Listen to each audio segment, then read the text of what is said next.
Okay. Hi, everybody. Going live in 5, 4, 3, Nope. 2, 1. No, we're here. We're live. Hello, everybody. Happy Friday, everybody. It's good to see all of you. Listen. Sometimes you just need to babble incoherently and see what happens to the captions. Anyway, hi, everybody. Welcome to tonight's episode of Ramblemancy. What is up, Ramble fam? I mean, you kind of already did answer that in the chat. I was paying attention. And you're correct, and also, ouch. Yeah. Welcome, everybody. Hey, is that a Leon Doodles I see? Oh boy, I it see sure a lot looks of like faces. it. Hello. Goats, littlest drummer.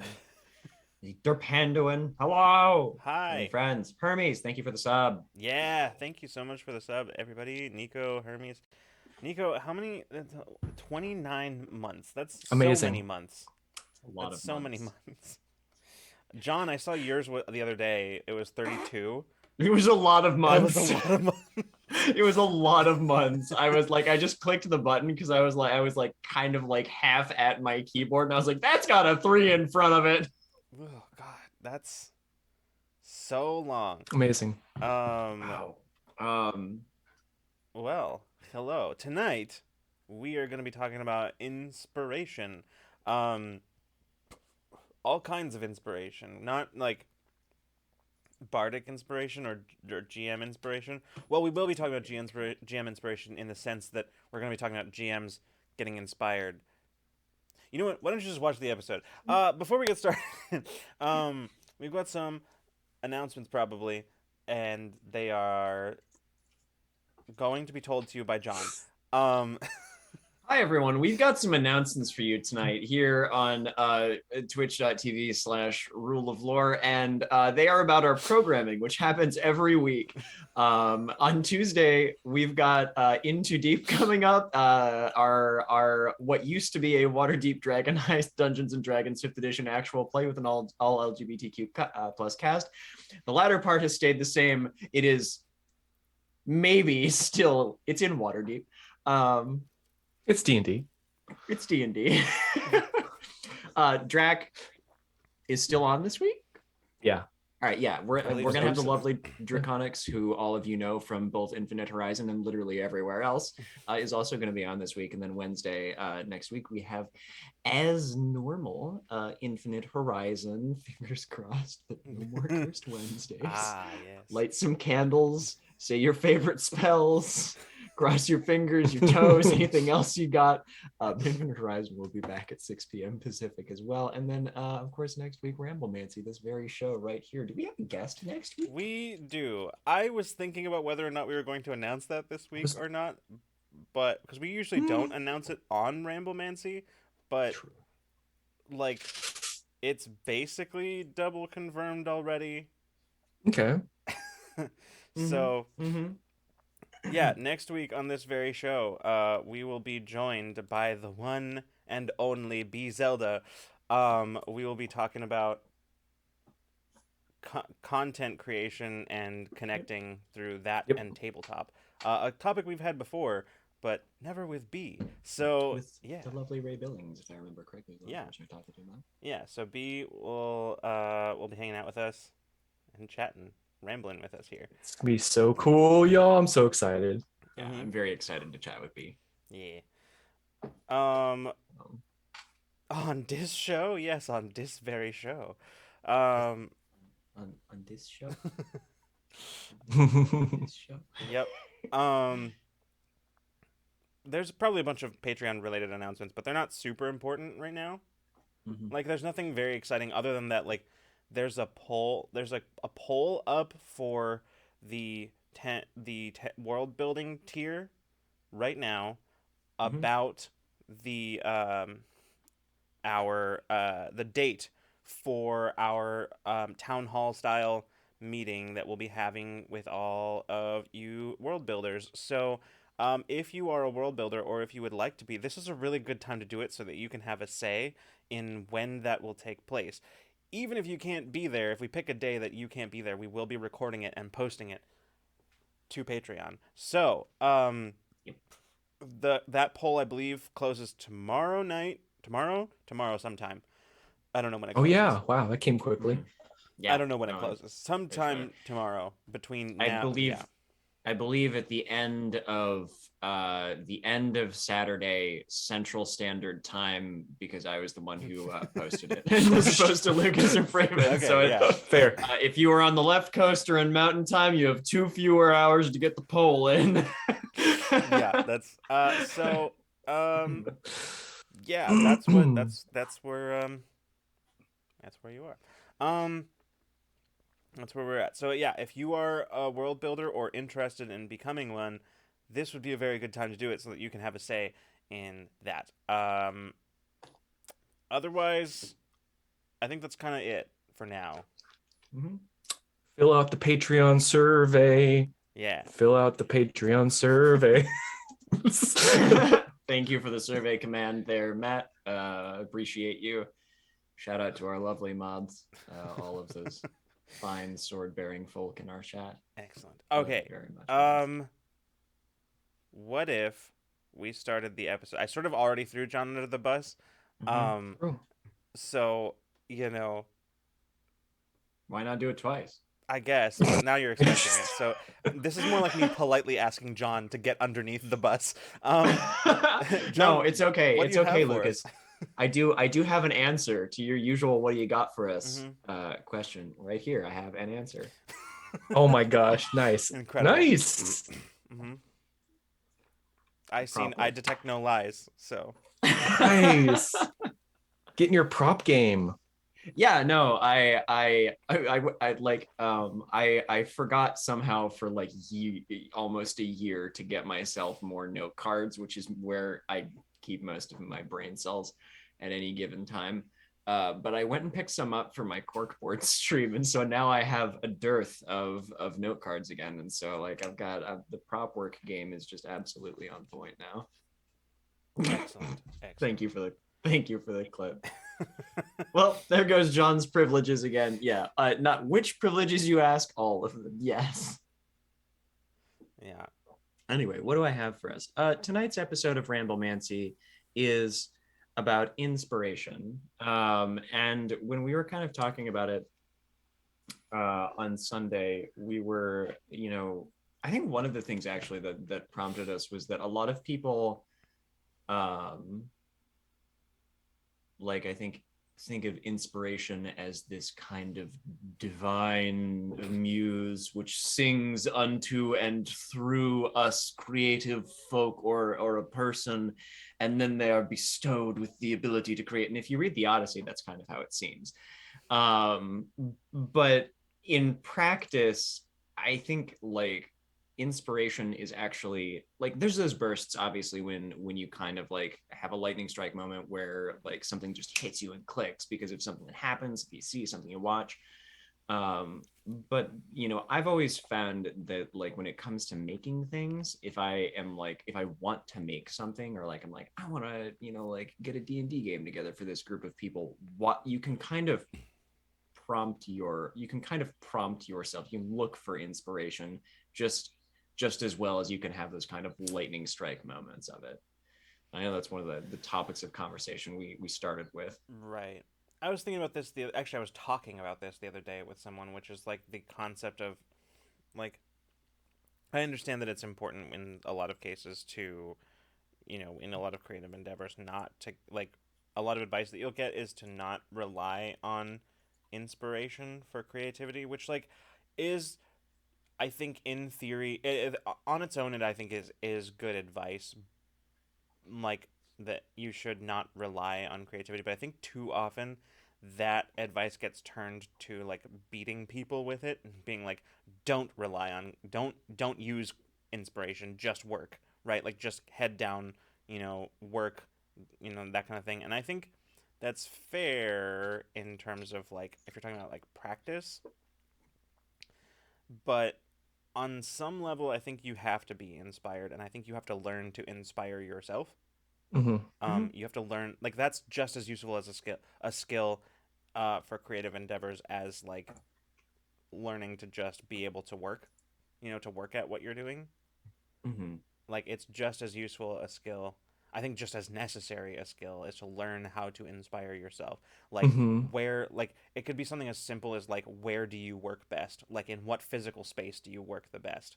Yeah, Um, or it could thinking be about like yeah. I mean, it could be any of those things. And so like I don't know. I think it can be true that that inspiration is fickle, but like you can make it less so is the so you can be a little bit more like you can like for me one of the things that I do when I'm like trying to come up with ideas for running tabletop games, right, is I will just sift through lots of music. Like I'll Mhm. sift through soundtracks for video games, for movies, for things like that, and then like it's sort of like an informal exercise that I run through where I'm like, okay, I don't literally have this conversation with myself, but like I'll play a piece of music and go, what scene does this make me think of? And sometimes the answer is no scene. It's just generically epic music, right? Or evocative in some way, but not necessarily visually, or it doesn't put me in mind of a specific scene. But sometimes the answer is this really cool scene that I just like this music evokes in my head, and then like, oh, how do I make that happen? And then that's when the ball gets rolling, right? And then I start like Hmm. asking myself other questions from there, and the process just kind of goes. But yeah. um He says the note function on my phone is a blessing as well. Exercising things will just hit me. Yeah, I actually had that and also like in response to what you're saying up above, Hermes, like a lot of the time when you care for yourself, mental and physical health, you set yourself up for inspiration. mhm. Like I had a lot of like moments that turned into something either, in a TTRPG game that I was playing or turned into a piece of writing or like a scrap of fiction or poetry that I would think of while I was at the gym pre-panini, like at the gym, like running on the treadmill. And I've also found that like I started like I've been watching more like K dramas and like similar media recently, and I out of that was prompted to like write a game because I was just sitting there shuffling my tarot deck and I was like, oh, here's a thought, and then like something came from there, and that's like Hmm. I wasn't like looking to be like, oh, I want to write a game about K dramas, but like sitting there and having like consumed a bunch of them recently kind of funneled into, oh, I could make something out of this stuff that I've been consuming, right? Let's see. You're saying your brain works like a Katamari ball. You know what? Sure. Let's say I'm saying that. Um, I saw Nico says, "What's the saying again? Luck is when preparation meets opportunity." To me, inspiration is a lot like that. Yeah, that's actually a really good way of putting it. I think I've been given advice far too often that smacks of somebody saying ignore inspiration and just work. But like, I don't know. That seems if I don't know. That just seems it always has seemed wrongheaded to me. I always thought like don't rely on it as a good way to phrase that advice. I think um, every tabletop character I've ever created came to me fully formed while I was running. Nice, newly human. That's yeah, like that. That's cool. That's incredible. I wish any of my tabletop RPG characters came to me fully formed. That would save me a lot of time. That's the lightning strike, the lightning strike Hmm. of inspiration when it just comes to you during that moment. Yeah. I Um, ran downstairs Well, to get my backpack because I just in regards to like the um, luck meets preparation comment.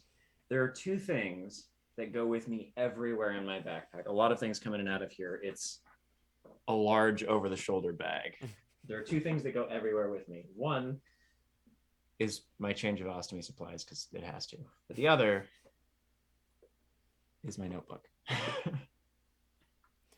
And if failing being close to this and having a writing utensil, the notes app on my phone is like where all of my I have a note in there for like game design ideas and a note in there for like scraps of fiction. And like anytime that like something happens and I'm like, oh, I gotta write that down, like that notebook gets full of it. There are pages of like of old notebooks that I have that are just of me hearing somebody say something in public and being like, that's neat, I'm gonna write that down.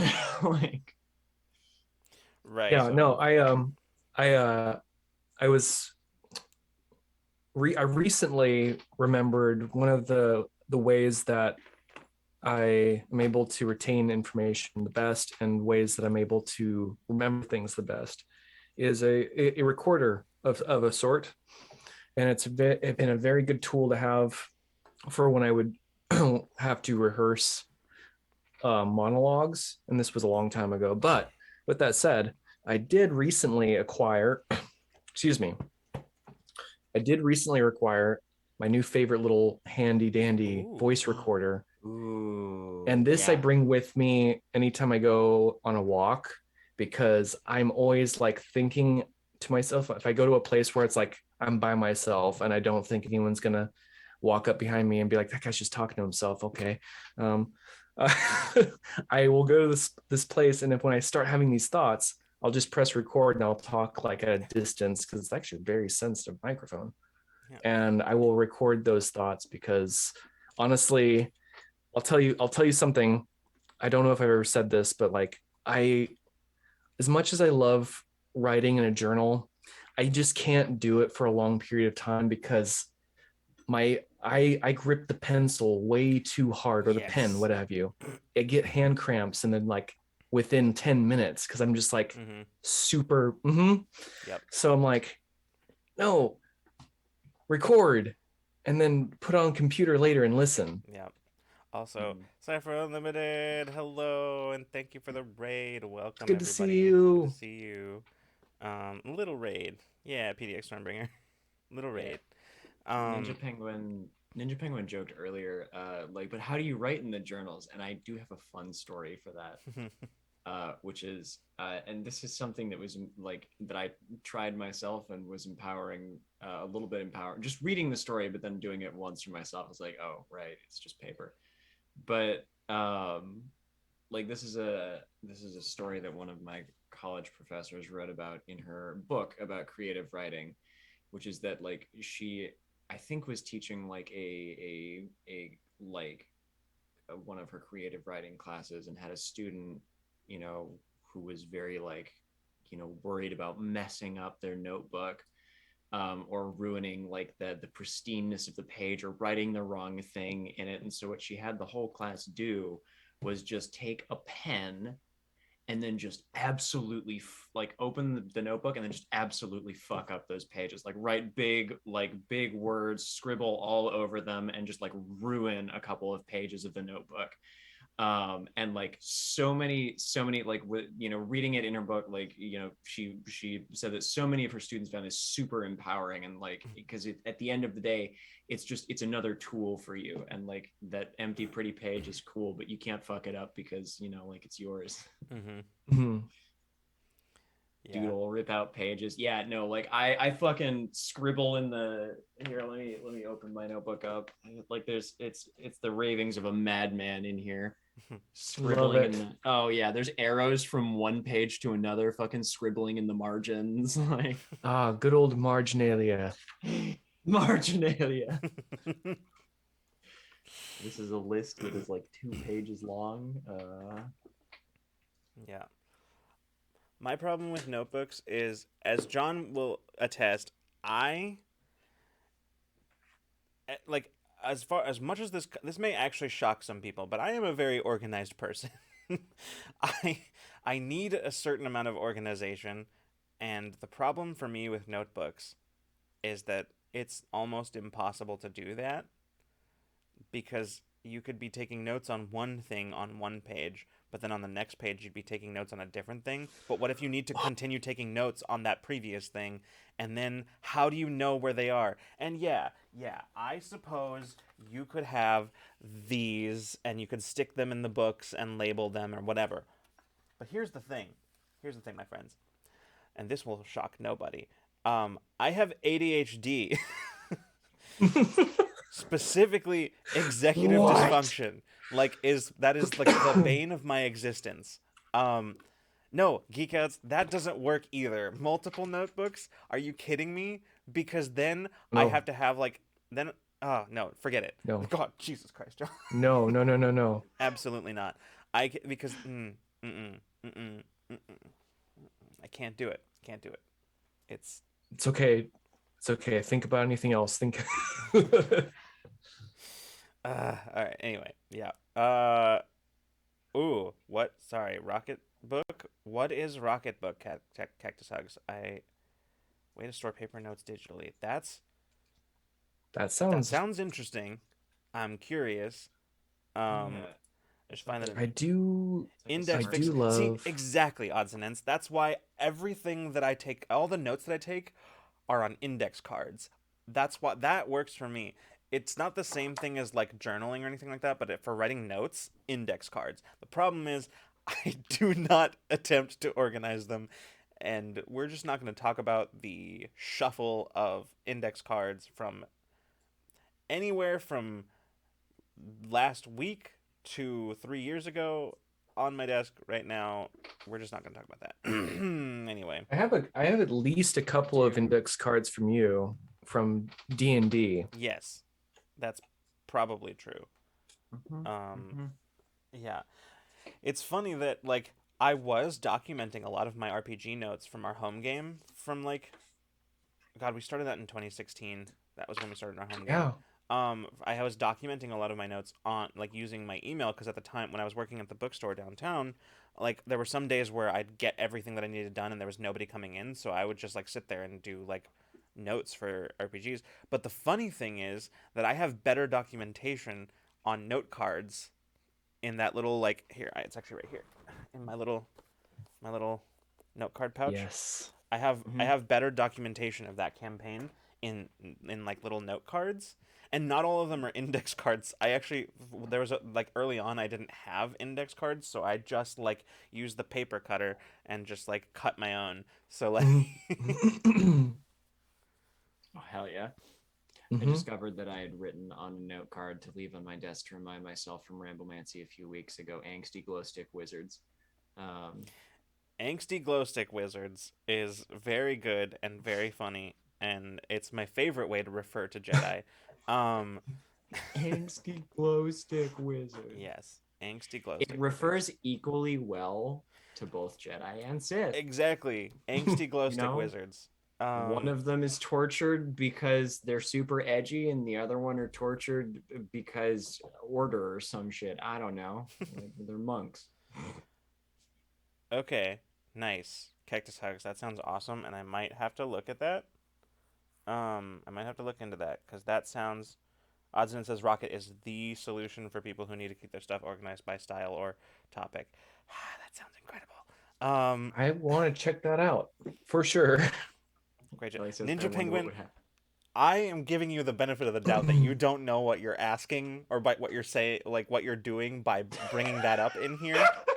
Oh, you just bring up Grey Jedi and then pull the eject handles. I see what you're doing here, Kemi. The fact that you pulled the ripcord immediately after makes me want to not give you that benefit, retracting the benefit of the doubt. Oh my god. That's what's the term that Rey used the first time she was on handbrake turning off a cliff? Like yeah. Oh god. Oh god. Yeah, the listener says I have 3 different colors of small line notepads that I use for different things: pink for work, blue for life business, purple for life fun. I color code my calendar. I have these 5 lovely little gel pens that I keep at my desk. I know I only have 4 here. One of them is currently in my jeans pocket, and I'm not wearing those. It is too late at night for me to wear real pants. yeah. What was I gonna say?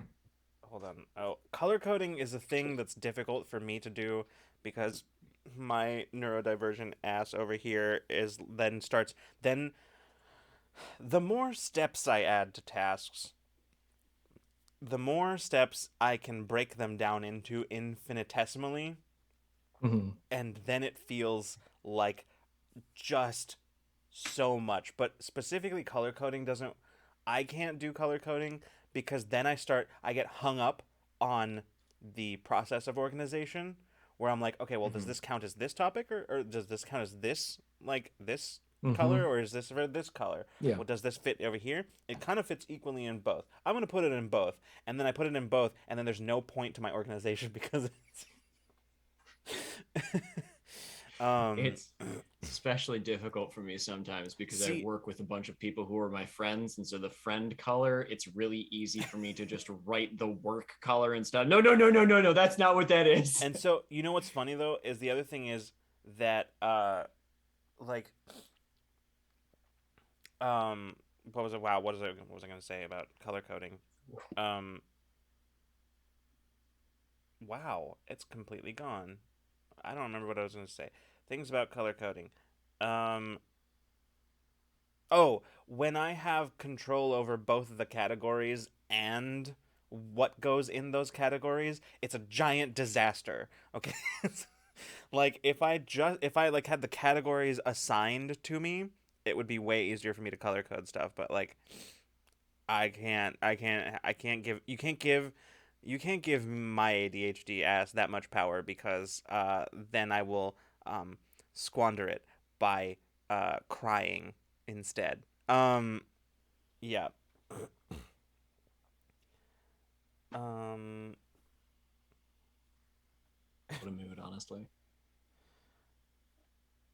let's see. I was thinking though about like other like cuz we kind of spun off into organization, I think, which I think is actually a very good way for some people to sort of uh inspire inspiration. Right? Hmm. Like if you're organized, uh clean mind is clean thoughts. That's nothing. Yeah, Um, so that's one way. like, But like the thing that I was something that I was thinking of when we first came up with this topic was like my tendency of when I of doing like genre research whenever we do something new, whenever playing a new game, like how like I am pretty well versed in like fantasy, classic like fantasy and sci-fi, like in terms of like not in terms of like how much I've read of those things, but more about like or consumed of those things, but more about like knowing the tropes and like the those sorts of things.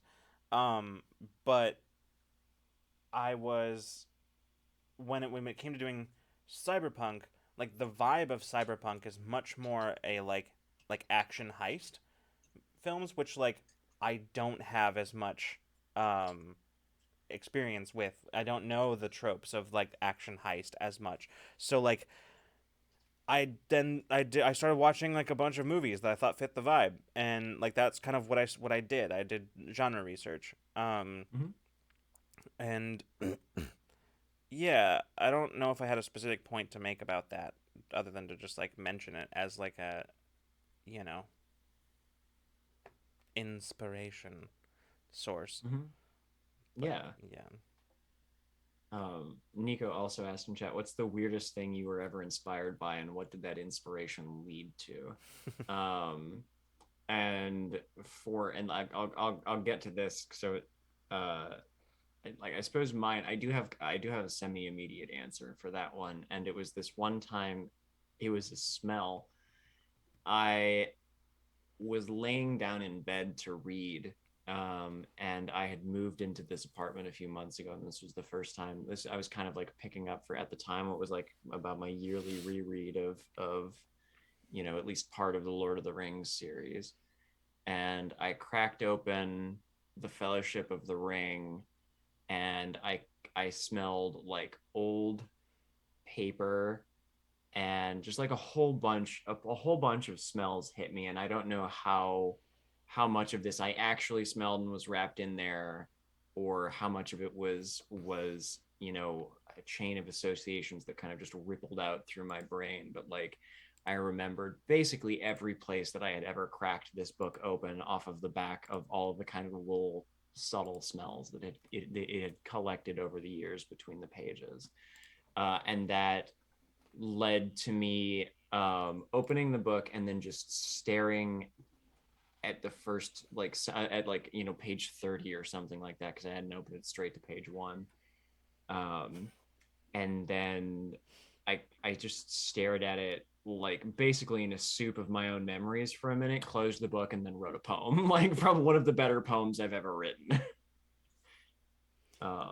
So this not Lord of the Rings the book or like the fantasy media that inspired me, which would be very normal, but I was inspired by the smell of my copy of Lord of the Rings. That's cool. Yeah, it says I got inspired by the Animatrix, and it led to us almost being arrested in an abandoned barn for trespassing and filming without a permit. No, I will not elaborate. Excellent. That's That's Nice. amazing. That's amazing, Matt. yeah. I know I've been inspired by some like pretty weird sources, but I don't recently even, but I don't remember them off the top of my head. Um, Yeah. That's where I'm at too. I'm like, yeah. No, I don't. I know that I've had moments where I'm like, really? That's what did it? It was that, but like, I don't remember them any right now off the top of my head. Do you ever feel like you're getting the opposite of lightning inspiration? So like the sort of slow burn inspiration? Like you're obsessed with some idea, but you don't know where it's going. Yeah, I mean that tends to be most of mine actually, odds and ends. Like more often than not, that's kind of how it goes. Like where yeah, where I have an idea for well because so much of my inspiration these days is towards like tabletop, right? It's actually better for me not to know where it's going, to be excited about it and be really like just obsessed with the concept, but not really know where it's going, because that's yeah, and I think that is hmm. I don't know if I would say that's most of my inspiration now that I think about it, but I think that is how a lot of it happens for me. Where I just sort of like follow down a rabbit hole. I don't know how often recently I've had fully formed thoughts or ideas just sort of pop into my head. I don't know. So I don't. Yeah, that's an interesting one. Yeah, Cactus X says I frequently find that I have an idea, and after riffing on that idea for a while, and only at that point do I realize what the inspiration was. I also frequently find that I mhm. can't structure a sentence. No, I get what you mean though. Like basically, like you have inspiration and you dive into making the thing, and then it takes you a little while of riffing to figure out like what the inspiration like was, or like what the like for the idea to kind of like fully crystallize into something, or for you to realize, for it to snap into focus, like what you actually wanted to make. I've had that. I've had that like where I have like a lightning strike and I'll be writing like a thing and I'll be like, wait, why am I writing this? This isn't actually what I wanted to write. And then I'll just fucking cross all that out and start writing something else. So yeah, I know what you mean with regards to that. Yeah. Hmm. Says, I've been taking pics and looking at and trying to draw clouds for 2 years, but it hasn't turned out anything, or it hasn't turned out anything despite me mulling it over all the time. Yeah. I think if I have something like that. Well, and I think there's I mean, I know that you weren't suggesting otherwise, odds, but like I think that that something I'm bringing it up mostly because I don't know that how often we really think about it this way, but I think there's something to be said of like inspiration just like for inspiration's sake, Mm-hmm. right? Like just being inspired by something even if it comes to nothing, right? Like I think there's something to be said about that too. I don't know. Yeah, I suppose it doesn't always have to turn into a finished product or something like a, you don't, it's not like a waste of creative energy to have wanted to do something and then doodled a bit and then been Mhm. like, if, or to use like your example of drawing clouds, maybe there's not like a, maybe there isn't like an end goal to that, maybe it's just like a thing where you're like, man, this is something that's just like captivating to me for whatever reason. Yeah. Hmm. we are very conditioned to turn, especially as creatives, to turn all of our things that we do, that we make, into some kind of product. Uh, and they don't. Yeah. It can't. Creativity can just be for creativity's sake sometimes. Yeah. Let's see here. Let me think on this for a couple of seconds. Okay. So I do a little bit of coin magic.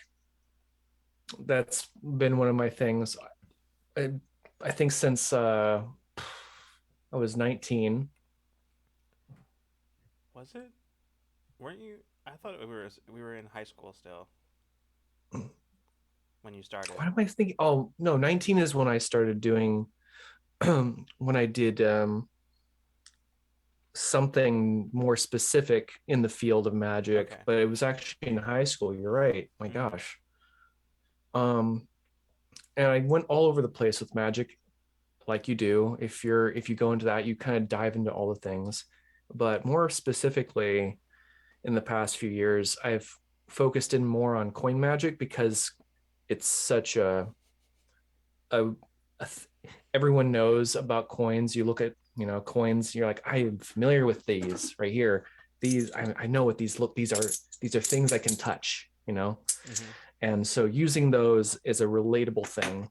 And I think the weird inspiration I had was I think I came up with something entirely different a few years ago that I like combed through a few books, and I talked to a couple of people, and it wasn't a thing that existed, but it all came about because I dropped the coin on the floor. That's awesome. It came out of a mistake, and that's all I'm going to say, because man, it was crazy. Ooh. Gotta keep those secrets. Hold on. I just want to. I'll get to your question in a second, Geekhouse, because I think it's a good question. But I also want to point out. Well, first of all, I want to acknowledge what Freeman just said, which was that like mistakes are a wonderful way to be inspired. Really like, are. Truly, not just inspire you to like away from specific things, but also like towards stuff. But I also want to point out what Ellie said in chat, which is, I once woke up from a dream, tried to draw it, and it turned into a combo of Stitch and a jumping spider. Never That's really figured awesome. out if I love it or terrified. Don't know what the original dream was though. That's amazing and incredible, and just sounds terrifying to me, but yeah. Drawing a dream that's such a cool thought. Mm-hmm. I love that. Matt's question: what is the most unexpected random inspiration that led to something in a TTRPG?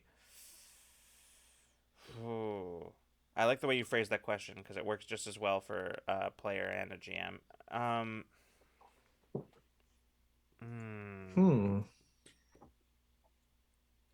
Most unexpected random inspiration that led to something in a TTRPG.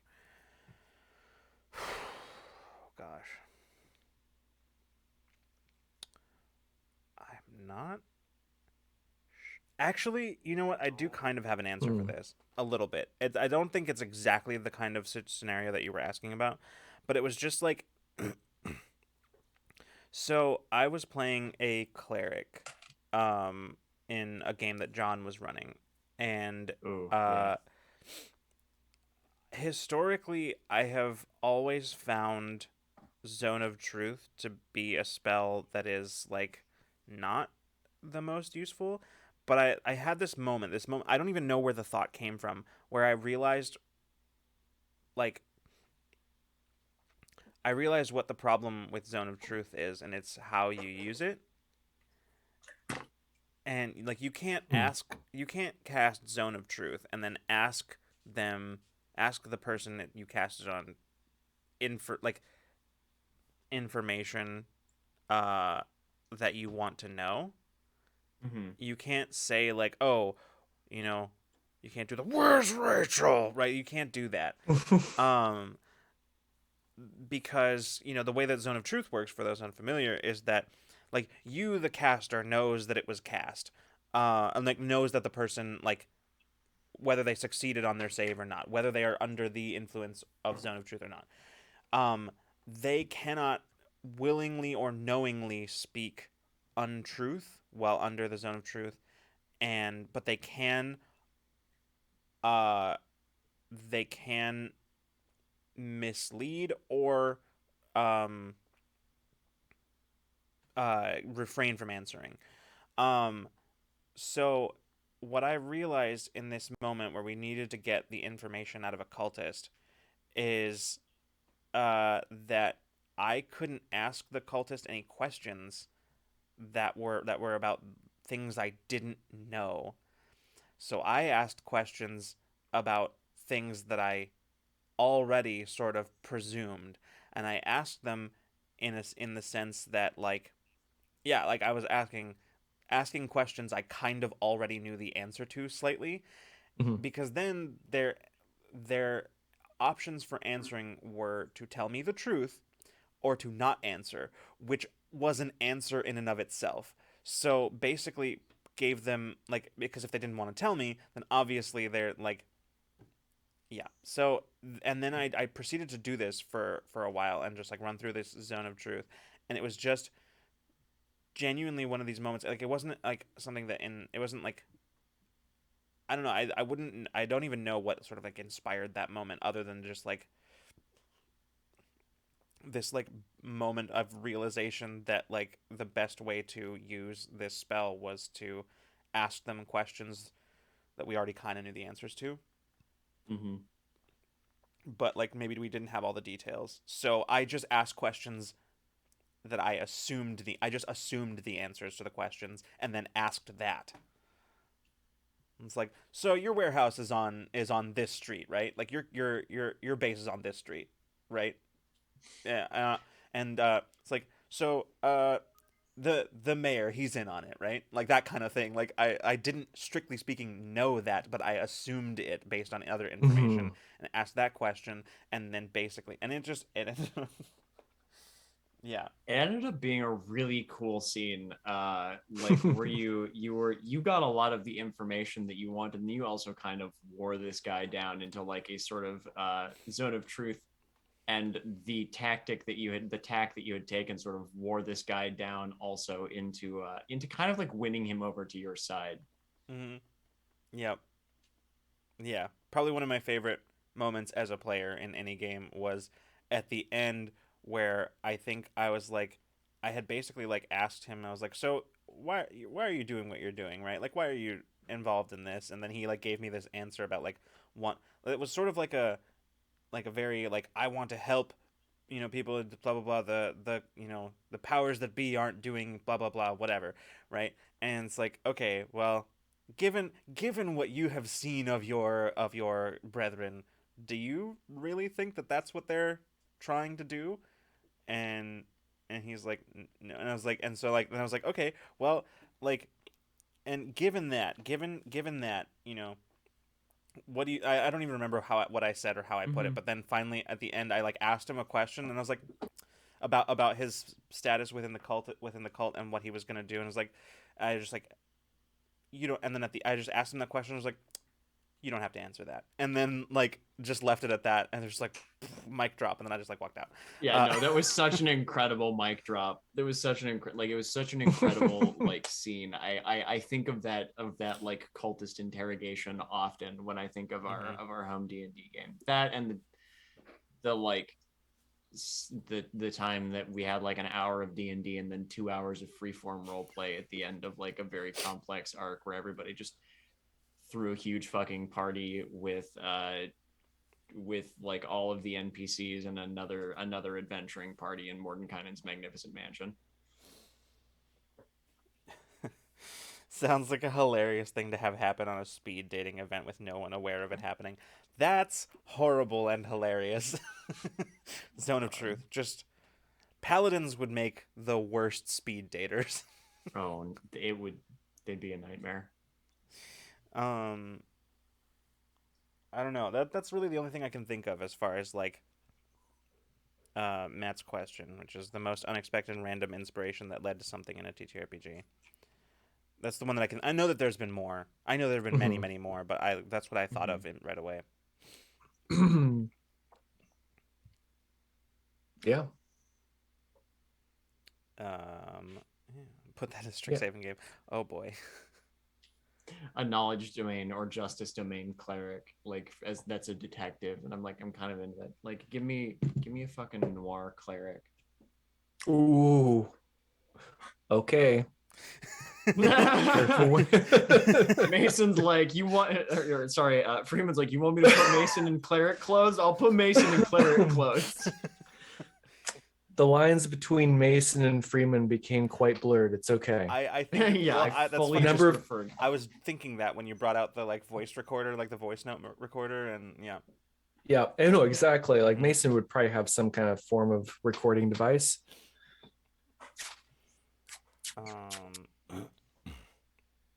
What was I gonna say? College of Whispers bard plus Inquisitor rogue detective duo investigating murders on Ravnica. That would be Pretty cool. I would read that webtoon. There Or what- is a way to put Mason in D&D. I just haven't quite figured it out yet. Yeah. I did try one time with the what was it? The Inquisitive. I don't think that's the way. I Yeah, don't think so that's quite the way. Yeah, It might be Mastermind. it might be a little bit of Mastermind. either. I'm not sure. I haven't read. I'm remembering Although, Dimension 20's Mice and Murder, and I remember they were all rogues, and the Mastermind rogue did seem. I was intrigued by that one. Yeah. My next cleric is just going to be Columbo. Nice. Perfect. Yeah. Goblin Columbo, please. Incredible. Yeah, I don't have any thoughts in my brain anymore. I have another inspiration too. Yeah, go I'll for it. add on to the inspirations. Is sometimes you just need to not be doing anything. It's Let just yourself like when be you bored. need any rest day for Yeah. working out, you also need to have the rest day for the brain. That's a good point. That sometimes it's easy to forget as somebody with ADHD that sometimes you just need to invest, like you need to get your brain invested in the power of shutting the fuck up.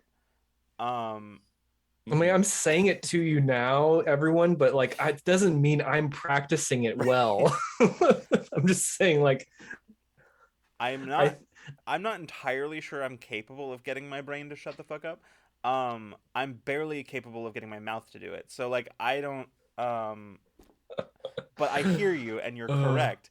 But it's not easy. Boredom is an essential part of the creative process, just as rest is. Like, you have to be bored sometimes, and especially when you are neurodivergent, allowing yourself to be bored is hard. It is almost physically painful. It is boredom is painful. I also wonder if like there are any like probably not. This is such a way. This is way too out there. But I wonder if there's anything anything that has to do with like because I'm an only child. Only child versus like huge family. Like when you're an only child, you find ways to do things on your own. Sometimes, maybe not. I don't know. That's what I did. I God, goodness. Sometimes I really do remind myself of an old D&D character I made way back in the day because like I literally grew up in like kind of a semi-rural area, like in the woods. Doing cartwheels So and you know anyway. yeah. Yeah, sometimes you draw inspiration from real life experiences too. Like Sometimes reality. Yeah. Sometimes you play a D&D character and you're like, afterwards or in the middle of playing them, you're like, oh, I was working something out there. I was working something out there. Newly Human said, "I'm not at all a writer, but I have recently begun coming to terms with the fact that I might have to figure it out, and am constantly in awe of people having thoughts and turning those thoughts into things that exist. So cool." Yeah, yeah.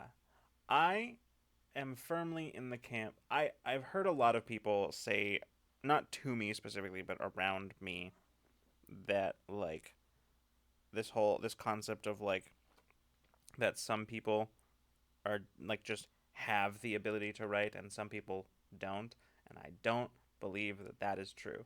I think that is um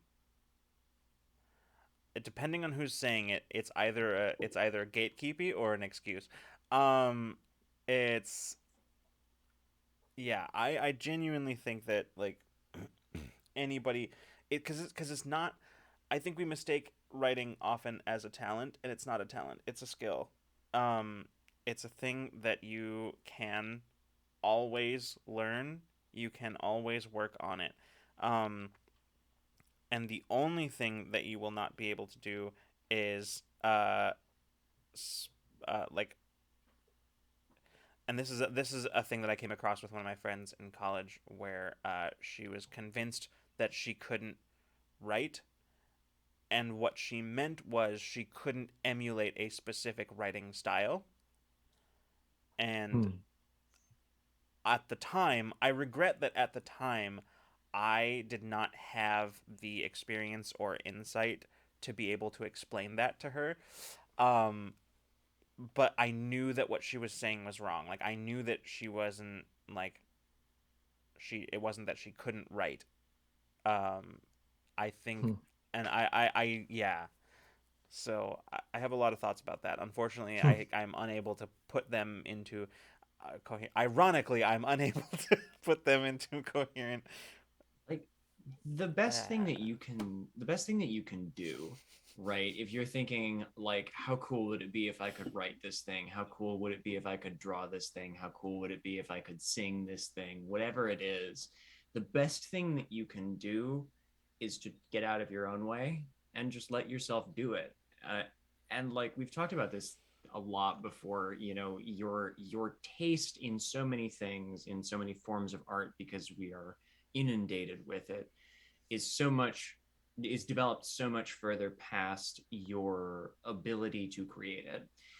But if your goalpost is write a novel, um I I write I write and edit things for a living. I could not write a novel, so like I think you have to set yourself, what is it that I want to do, and then go from there. I want to write a game.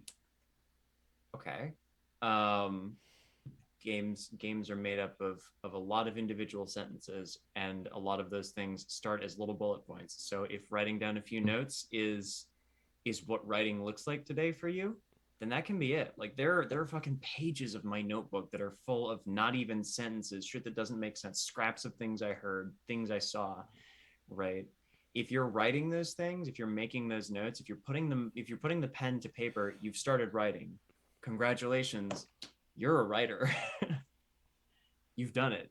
Um, and the more you do it, the more you will have to, as Cactus Hugs put up here, idea into effort, into process, into evaluation, into idea, into effort, into process. The more you will have at the evaluation stage to look back on. Newly Human also makes another point, which is actually on a related note. I think Freeman just unlocked my problem for me. My sister and I grew up as a hive mind, but now we're adults and she has a family and stuff, and I just now realize that I feel like I'm missing half my brain when I'm trying to create. Oh no, thanks Freeman. So that's actually also a really good point.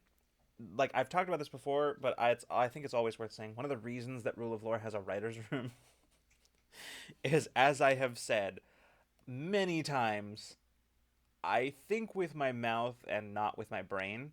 Um, and like I process verbally.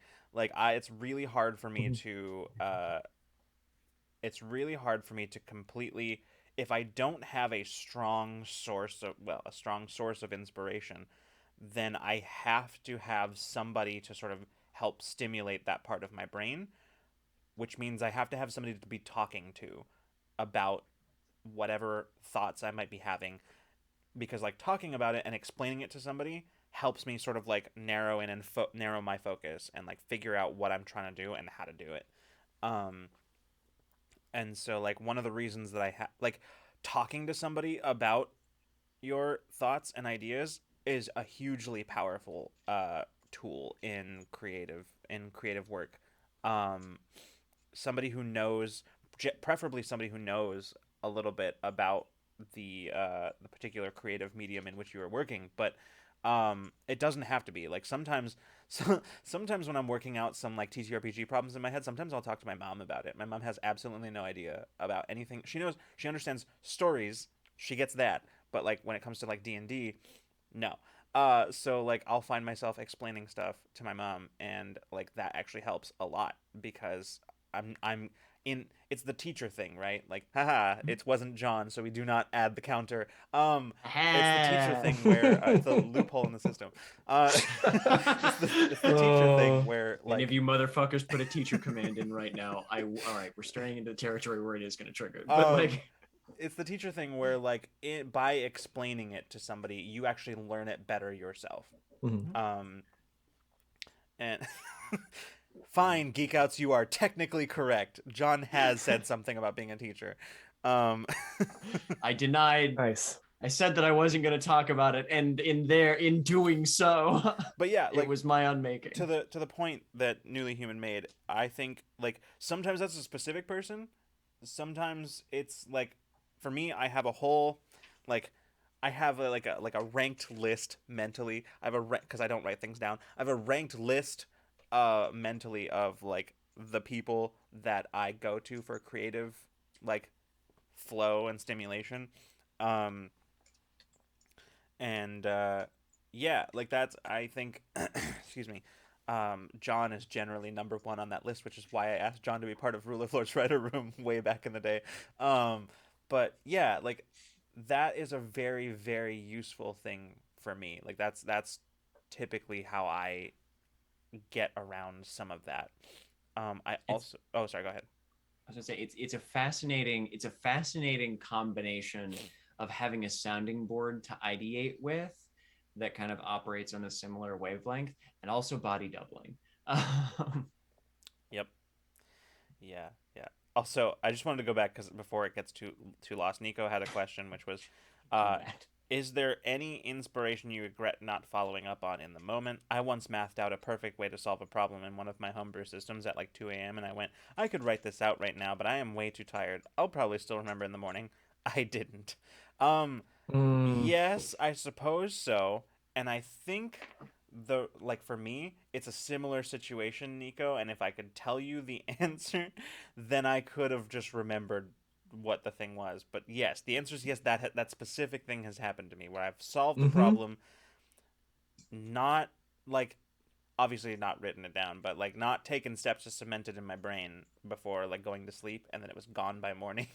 Mm-hmm. The classic, I'll remember this tomorrow morning.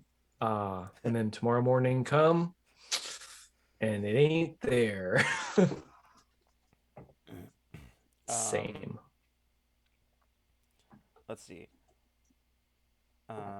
Nico says, when I'm in a creative mindset, I'm constantly talking to myself, often inventing other people talking to and to question myself, anticipating common reactions to things that I am making slash saying to mentally prepare myself for when I show it to actual people. Yeah, I do that too. Actually, it's a little bit the creative equivalent of having arguments with having hypothetical arguments in the shower, right? Mm-hmm. It's a little bit that or it is exactly that, just like for the purposes of like creativity, and like I do that too a Yeah. little bit. It's not usually as effective for me as like talking to an actual person, but I do also do that. Mm-hmm. Yeah. Talk a lot. Same A here. lot. Like I said with the recorder. Oh, sorry, John. I was just say, yeah, I talk to myself a lot in my room when empty. Yeah. Sorry, what were you saying, Freeman, about recorder? Oh, just saying that's why I got the recorder Mm-hmm. because this is just this is what I Yeah, do. I This is, yeah, I did yeah. try to when I was in college. Once I did try to use like a voice recorder for notes and stuff like that, and I found I couldn't do it. Like I couldn't talk to myself. So I actually got one of my friends to sit in the room quietly with me while I like talked out loud with the recorder on, Yeah, and it's a like little bit it's a bit weird, mhm, right? But like I spent, I don't know, what did I spend, like a month or two memorizing lines for a play that I had auditioned for, but someone else got the role, but then they dipped out and disappeared. They ghosted. mhm. And then I was the next in line, I guess. So they called me up. They're like, all right, well, we got a couple months or less. So can you do the role? And I was like, oh yes. I just said yes, because that was me. I just yes and to everything, no matter what it did to me. And so part of my, like I said earlier tonight, what I did was I read the lines and I recorded myself, and then I would listen to them. That's how I would memorize uh, monologues in that play. And so it was definitely weird, but I'm kind of used to it also. And it's kind of like I just imagine like I'm like taking like scientific like notation on something, and I'm like, all right, this is art, what is this? This is scientific note number 103, or is it 104? It's definitely 103. And so I just like go into that character. I think a little bit reminds me of one of my favorite characters recently. Um, if you watch She-Ra and the Princesses of Power, my favorite fucking character in that show, hands down, is Entrapta, the fucking like science geek Is princess. is Orange still in the chat? Orange, Orange, you still here? If It's there we She-Ra. go. As a matter of fact, I do. We've summoned them. Beautiful. Anyone in chat or on screen mentioned She-Ra, and I appreciate that there is like a slice of wholly at least 3, maybe more communities where everybody just goes and just like heads the whole auditorium pivots to Orange. Yeah.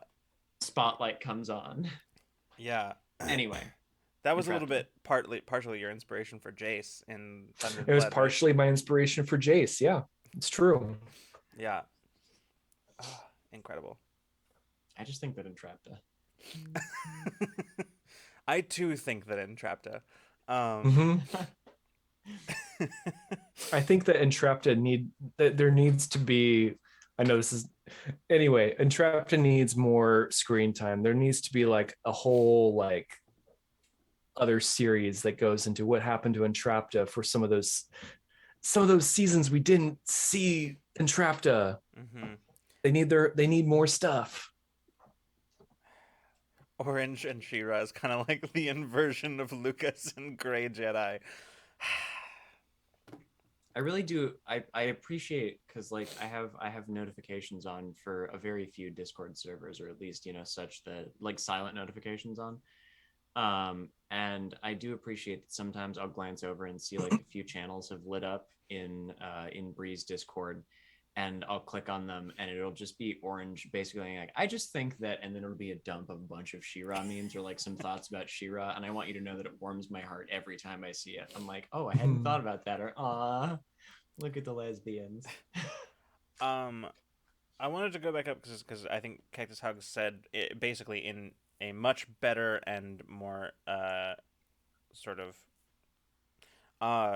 coherent way than what I would, but basically what I had been trying to say earlier, which is that people mistake the craft for the art. Then when they haven't learned the craft yet, they decide the art is impossible for them. But the good thing about craft is that they are learnable. Practice and evaluate after the fact rather than during, and you'll find yourself involved in the art, even if you're building the craft still. And I think that's a really good way of putting that. And that is essentially what I was trying to get at. Like, that, like, when you're trying to do something creative, like, if you don't have the tools yet, like, you're not going to be able to, like, do the really cool thing that maybe you felt inspired to do. But like focusing on like developing those tools, eventually you get where you're going, right? Like over time you start noticing that like, oh, actually this is much closer to where what I wanted to make than like that thing I made a few months ago. And yeah, that is a little Yeah. bit how you do it. And like this is super evident. This was something that like became super evident to me when I was taking voice lessons and learning to sing and stuff, like in college, is that if I wanted to be able to improve as a vocalist, I had to not listen to myself when I was singing. I had to sing and then review in my head either what I had just heard myself sing or literally record myself and play it back, which is a very fast way to get used to hearing the sound of your own voice.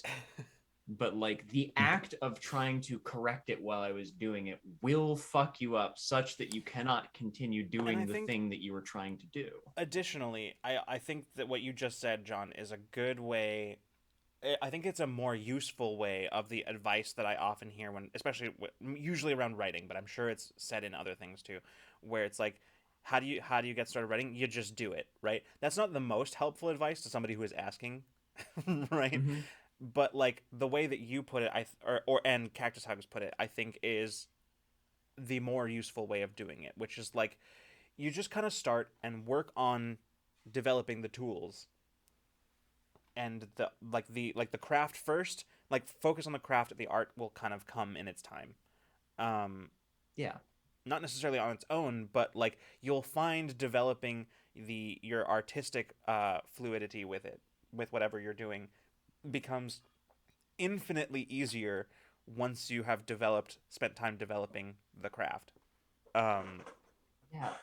Let me grab something real quick because I think there's a fair number of people in this room that know that I draw a little bit. oh boy, Hmm. am I about to go on my grade my annual semi-annual gray Jedi rant? We have 12 minutes left. I might have to grab some water because I'm parched, but yeah. It's up to you. Go on. It's about dew, Lucas. It's about dew. It has Actually, been quite some time since it has, I hasn't it? went Yeah. on this rant. It's been a while. Like that seems as fine as way as I need to start out the night. So like when I started drawing, I had not like done it besides drawing some stick figures occasionally. And what I started with, in terms of this is just on the building tools thing, I started by just filling sheets of paper with lines. And like then I would practice writing over the drawing over the lining. And this is one of I think the very first sheets that I did, and I kept it so that I could look at it, the farther along that I got in my drawing journey and look back at it. But that was like a thing that I was just like, all right, I'm gonna teach my arm how to fucking make a line, and I'm gonna practice it, and I'm gonna teach my eye how to do it too. And I can't take it off of the wall, but I drew that. Yeah. So like I started filling pages with this and a lot of these, and an understanding of and building those tools. Like first, how do I physically make a mark? How do I teach my eye what a shape looks like? Now, how do I make those two skills interact? Like I slowly built a toolbox. And then after I had put enough tools in it, I was able to draw the thing that is now hanging on my wall next to me. So, Yeah. Just start doing something, even if it's just fucking filling pages with lines. Yeah. Okay. All right. Write drunk, then hire John to edit your writing for you. Higher word count. Good for me. Lucas's uncut Gray Jedi rant, soon available on patreon.com/rule Oh my Incredible. God.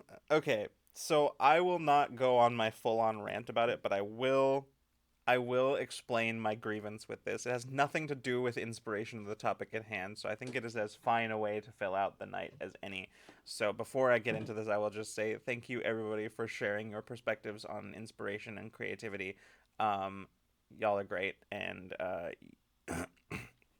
could see in chat several people unlocking each other's sort of like everybody sort of like kind of saying stuff that was helping somebody else overcome a problem with their own creative blocks and stuff like that, and that was very cool. Y'all are great. Anyway, Jedi time. Okay.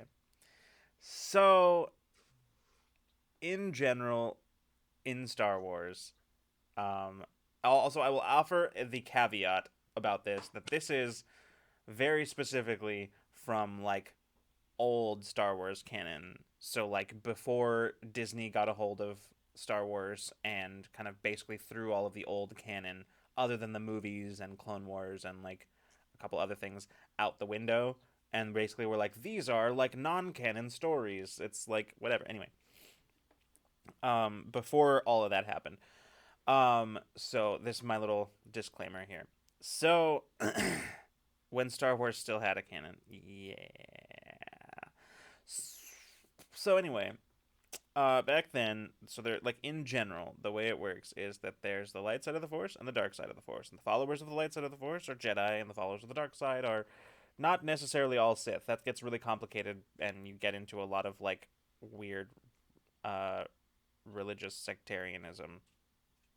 But we're not going to talk about that. That's what we're not going to talk about that.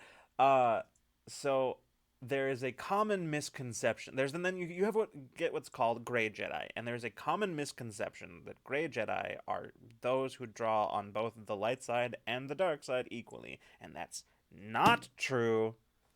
That's not true. Gray Jedi. So there's the Jedi Code, which is what you have, like the Jedi Temple on Coruscant is, and the what like Yoda and Obi-Wan and those, they are followers and adherents to the Jedi Code, which this might tell you something about me, who knows, but I don't remember it, but I can recite the Sith Code from memory, but we're not going to talk about that, and we're not going to unpack it right now, but the so the adherence to the Jedi Code, it's sort of like an orthodoxy, if you will. It is like the accepted sort of, that's like the Jedi, like, but there used to be many different schools of Jedi, different Jedi temples. They were not always unified. The Jedi Code was sort of like bringing everybody in under like a sort of the same sort of banner, so to speak, when the Jedi made themselves guardians of the Republic. Um, but so gray Jedi are not Jedi who use both light and dark side of the Sith, but are actually defined by those who do not adhere to the Jedi Code.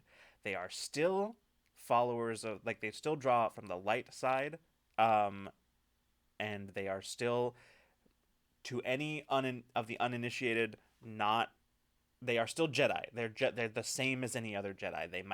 They have a lot of the same philosophical perspectives, but the way that they choose to pursue those vary. And so, like, yeah, Hermes, that's a great example. Ahsoka when she left, exactly, that's a great example. Qui-Gon Jinn is actually also a great Jedi.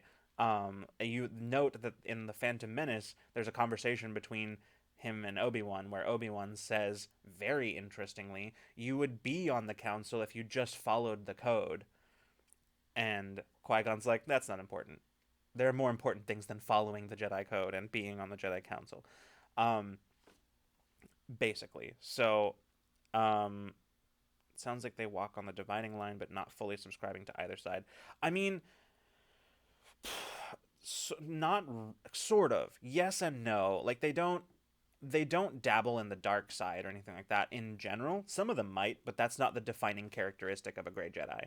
It seems, if you wanted to use like D&D alignment, it seems like your average Jedi who follows the code is like a lawful good character, whereas a gray Jedi is like a neutral good character. Yes. Or even a chaotic good character, right? Like you know, like, yeah, like I think there's a spectrum within gray Jedi, and some of them might draw on the dark side of the Force. But that's not the thing that makes them a dying. Oak Zero Jedi. Oh my god. Yeah, basically. So yeah, and so there's this thing that I think just like uh it just irks me when people are like, "Oh yeah, gray Jedi, the draw on the dark side and the light side." Like that's not what a gray Jedi is. Anyway, also like I don't know if like anywhere in current canon, like I've heard people argue against what I've said by saying like, yeah, well that's in the old canon. In the new canon, it's this way. I'm like, I don't think there's any mention of gray Jedi anywhere in the new canon. I don't think that's ever been a thing in the new canon. So yeah. Um yeah, Grey Jedi did not fully drink the Kool-Aid of standard Jedi. Yeah, I mean like I think of it like martial arts school, right? Like martial arts schools, and right, like there's different dojos, and some of them are sort of united under the same like creed or whatever, or style, but then others aren't, but they are still like using the same, like it is still technically the same martial art, but they are doing sort of a different style of it, or a different, or they have like a different, they have different tenets or something like that, right? Like it's, yeah. Mm-hmm. Jedi equals cops, gray Jedi equals rogue detectives. Yeah, kinda. Yeah, yeah. Some of them are just straight up monks, and like all they do is just meditate on the Force. They don't get involved in stuff. They just meditate on the Force and whatnot. Like, yeah, I don't know. Um, that's very interesting, Hermes. There's that story that Qui-Gon did not exactly free Anakin. He just put him in a bigger cage by having him be a Jedi with all the rules. Really makes you think. I love that one. We're gonna have to have an episode on Star Wars again, because I think the last time we had one of those was years ago. It was like, I think you're right. I think it may actually have been years ago. yeah, I think Mhm. we're gonna have to have another Ramblemancy on Star Wars. Like, I think that would be dope, Absolutely. because I could go Yeah. on about this shit for. We should definitely see if we can get like a big Star Wars nerd friend of ours on too Mhm. for that. Like that would True. be good. Yeah, True. yeah, that would be dope. Curious as to where the entrapped tangent was going. Oh, just that, like, I think somebody said that like the gray Jedi thing was like the inverse, like equivalent inverse of like you with She-Ra. Is that like anybody mentions anything about She-Ra, orange just pops in all of a sudden. It summons orange, and anybody mentions gray Jedi, and I'm out the fucking door. So like, Yeah. Yeah. And one of these days, I'm gonna be sitting around, and I'll be like, yeah. So like, Ahsoka's an example of like a gray Jedi, and like there'll be a distant crash, and everybody will stop, and then Lucas will like just burst through, like, my time. will the latest trilogy be mentioned or banned from the conversation? I think there are things worth talking about in the latest trilogy, but I think I'm less interested in. For me, a conversation about Star Wars, I think I'm personally less interested in having a conversation of like doing reviews or dissections of the movie, and more just talking about some of the concepts. I don't know. That's maybe. I think that will not. There's no way to avoid that being part of the conversation, I think. Mhm. So like, I think it all needs to be in there. Like good, bad, and the good, the bad, and the ugly of Star Wars. It's all got to be in there. Like, Absolutely true. Very true. He says Star Wars discussions are fun when people don't get mad somehow something ruined your childhood. These are worthwhile when you bring in the books. Like, I love the Night Sisters lore. thoughts on Star Wars Yeah. Eclipse? I don't know what that is. Oh, is that's the video game, right? That's the Mhm. video game that they. I don't have any thoughts on it because I don't know anything about it. I just saw the trailer, which told me nothing. So I have no thoughts.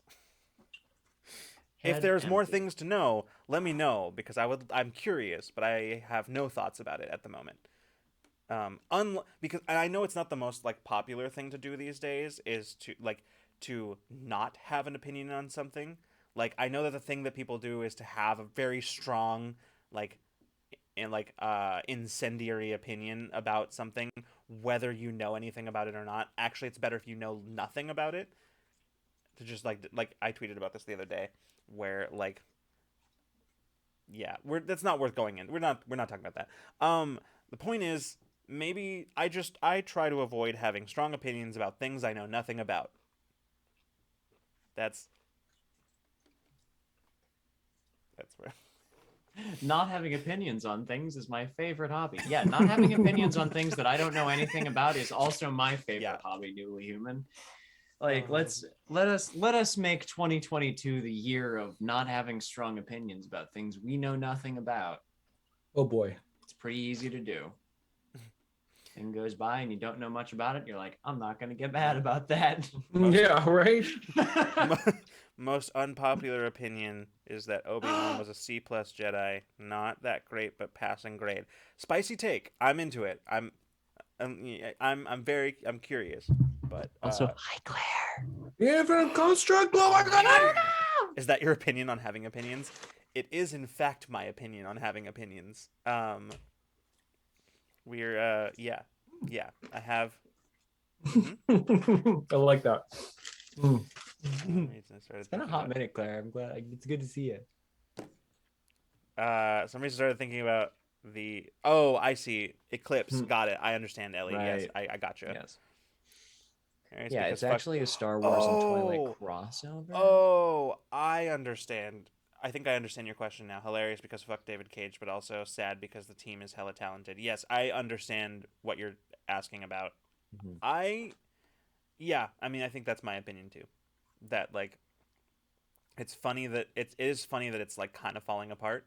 I actually had forgotten that I knew that about it. It's kind of falling apart because like because of David Cage, and but yeah, it's sad that because of him, an entire team is kind of going to waste. I will not get into this right now because we could go on forever, and it is the end of the episode. So let's go ahead and call it there. We will try.